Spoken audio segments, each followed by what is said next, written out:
Okay, I want to walk you through this exercise on centripetal force. Some of this may not apply to the lab.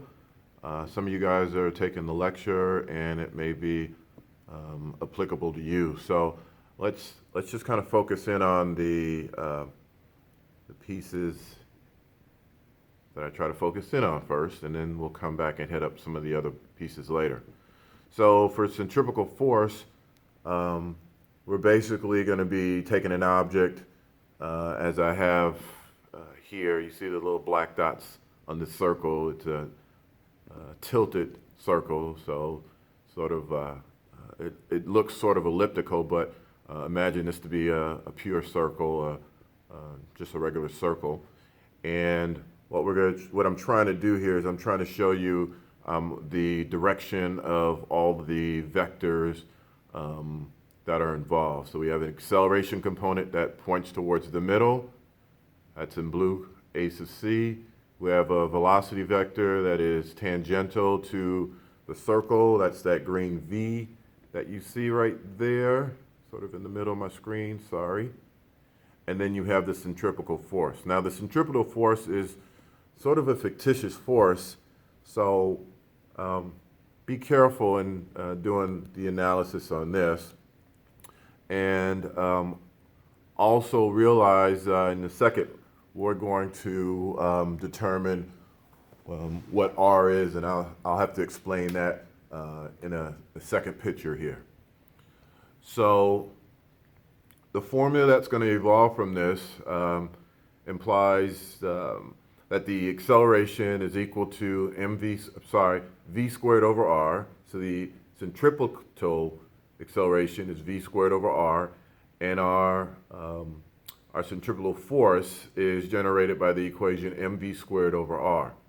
So we'll pause there just for a second, and I'm going to switch over because, again, this is more in line, maybe partially in line with some of you that are taking the lecture, and then we'll come back.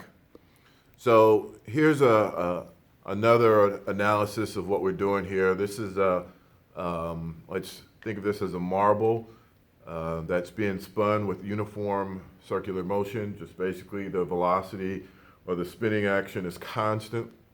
So it goes around maybe, let's just say, 20 cycles per second.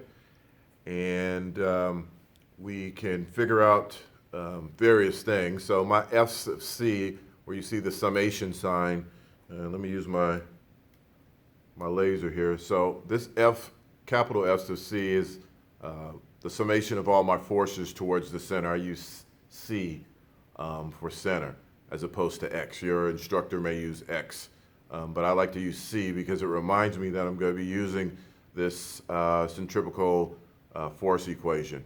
So the only force that points towards the middle is T sub X, and you'll see it right here. Right? And that's the only force, and it's a byproduct. It's sort of it's a unit vector portion of the tension. And if you wanted to look at that triangle even further that involves the tension, you would want to analyze that little black triangle right there in terms of how I got these next few components. So if we sum in the y direction, you can see that the only force in the y direction, well, there's two forces in the y direction, the tension y and the weight. So T sub y and the weight. And so those two summed up together, assuming that downwards is negative, give me 0. It's the ball is assumed not to be oscillating or have any acceleration component while it's in that circular fashion. So all I'm doing over here is I'm just kind of taking you through just sort of an exercise in terms, let me move this cord real quick so you can see it a little clearer. So all I'm taking you through here is just a little exercise in what you could possibly do as it relates to these equations. So don't know what the problem might be, but let's just say that you are given, let's see how many unknowns we have. We have 1, 2, 3, 4, 5 unknowns here. So let's just say you were given 4 of the 5 unknowns. you should be able to figure out that fifth unknown. And here's another supplemental equation that comes by way of the summation in the y direction. And we can generate the second equation here as well. And again, just pay attention to the top part right here. All I'm doing basically is I'm just kind of using a little bit of fancy math. I just took these two, and divided them by one another. So let me just show you real quick on the board. I just took, let's say, the t sine theta and t cosine theta, and I just play around with these things. So you can see